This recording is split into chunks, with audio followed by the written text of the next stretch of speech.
Genjer-genjer nong kedoan pateng keleler. Genjer-genjer nong kedoan pateng keleler. Emae tole teko bubuti genjer. Emae tole teko bubuti genjer. Oleh saenong mungkur sedo sing tolatole. Genjer-genjer saiki wis digawa mulih.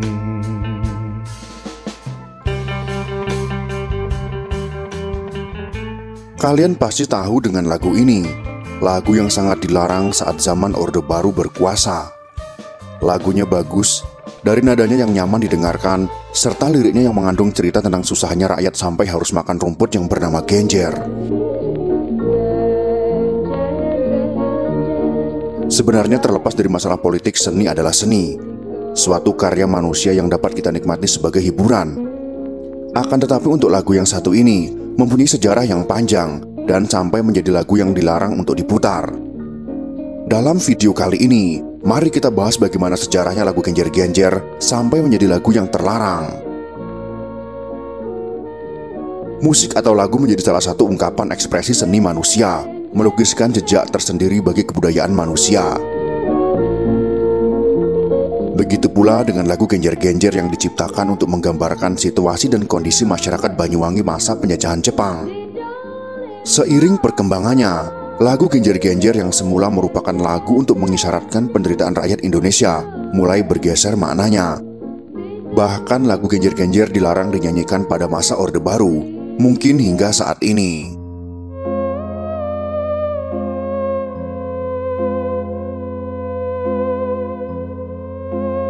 Jepang yang berhasil merebut kekuasaan Belanda kemudian membuat kebijakan-kebijakan pemerintah yang ternyata lebih kejam. Hal tersebut mengakibatkan kesejahteraan masyarakat Indonesia semakin tidak mampu, bahkan berada di garis kemiskinan. Genjer yang merupakan jenis tanaman liar hidup di rawa atau persawahan, biasanya digunakan untuk pakan ternak sampai harus dimakan untuk menjadi lauk saat menyantap nasi. Karena hidup sangat sulit pada waktu itu, banyak rakyat yang kelaparan sehingga genjer pun akhirnya dimakan. Akan tetapi sampai saat ini, genjer masih menjadi makanan favorit bagi sebagian orang. Ditumis dengan ikan asin atau teri, dijadikan lalapan, dan berbagai olahan lainnya. Adalah Muhammad Arif, seorang seniman using masyhur dari Banyuwangi, yang aktif di Lembaga Kebudayaan Rakyat atau LEKRA. LEKRA ini dikenal sebagai organisasi underbow atau organisasi sayap dari PKI. LEKRA didirikan pada bulan Agustus tahun 1950 sebagai respon terhadap gerakan gelanggang sosial nasionalis dengan A.S. Darta sebagai sekretaris jenderal pertamanya.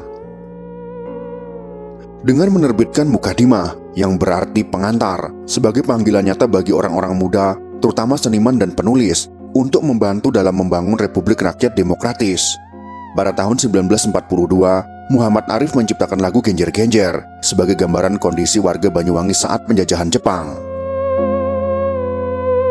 Sebelum penjajahan Jepang, genjer adalah tumbuhan untuk makanan ternak. Ketika Jepang datang menjajah, banyak warga kelaparan dan terpaksa memakan tumbuhan yang awalnya dianggap hama itu. Berikut ini adalah beberapa lirik dari lagu genjer-genjer.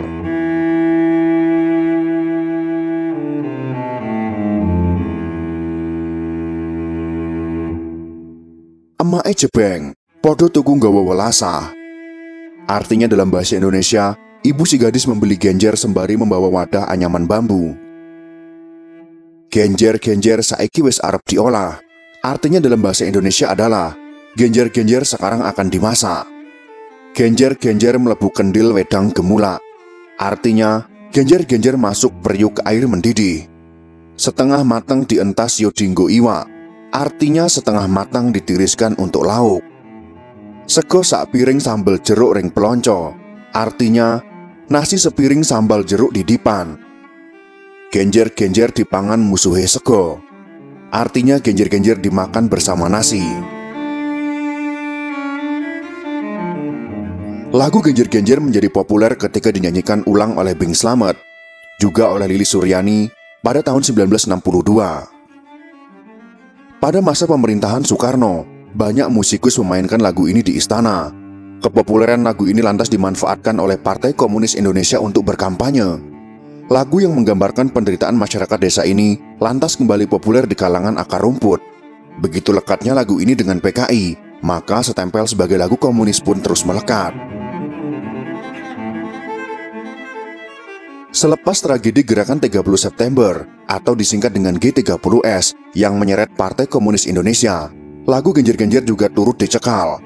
Lagu Genjer-genjer dianggap sebagai lagu PKI karena si pencipta lagu bergabung ke dalam politik PKI. Dalam jurnal Genjer-genjer dan Stigmanisasi Komunis tahun 2003 oleh Paring Waluyo Utomo, kondisi sosial dan politik Indonesia pada tahun 1960 sampai tahun 1965 mengalami pergolakan. Berawal dari keinginan Muhammad Arif, yaitu sang pencipta lagu Genjer-genjer, untuk bergabung dengan Lekra. Lekra atau Lembaga Kebudayaan Rakyat adalah lembaga kebudayaan yang berafiliasi dengan PKI.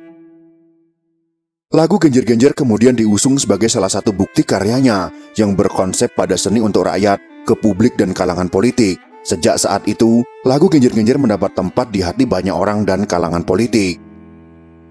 Ketika lagu Genjer-genjer disuguhkan kepada para petinggi PKI yang sedang singgah di Banyuwangi, mereka tertarik oleh lagu tersebut. Perjalanan eksistensi lagu Genjer-genjer memang tidak bisa lepas dari kedekatannya dengan PKI. Bahkan Utan dalam bukunya mengatakan, pada tahun 1964, DN Aidit mengklaim bahwa lagu Genjer-genjer sebagai lagu Mars PKI.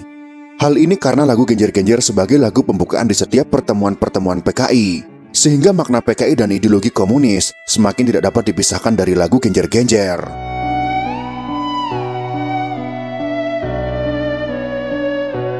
Dalam jurnal Genjer-genjer, Fungsi dan Peran tahun 2010 oleh Rudi Epata Cahyono, terdapat beberapa alasan kenapa lagu Genjer-genjer dilarang. Di antaranya adalah bertumpu pada kedekatannya dengan PKI yang secara langsung menanamkan konsekuensi dalam lagu tersebut. Isu-isu yang beredar di kalangan umum, baik yang dibangun pemerintah maupun masyarakat luas dan Orde Baru terhadap lagu Genjer-genjer sebagai lagu yang mengandung stigma komunis, semakin menguatkan jalan pemerintah dan masyarakat untuk menghilangkan lagu tersebut dari kancah hiburan nasional. Susunan lirik pada lagu Genjer-genjer dianggap sebagai sebuah simbol atau bermakna ganda. Dari situlah pemerintah Orde Baru merasa perlu mencekal adanya lagu Genjer-genjer untuk menutup langkah PKI. Itulah sekelumit kisah tentang sejarah lagu Genjer-genjer yang dicap PKI. Semoga informasi ini bisa bermanfaat untuk kita semua. Jika kalian suka dengan video ini, silakan berikan jempol ke atas. Dan jika kalian menganggap video ini bermanfaat, maka bagikanlah untuk teman-teman Anda yang lain. Terima kasih sudah menonton.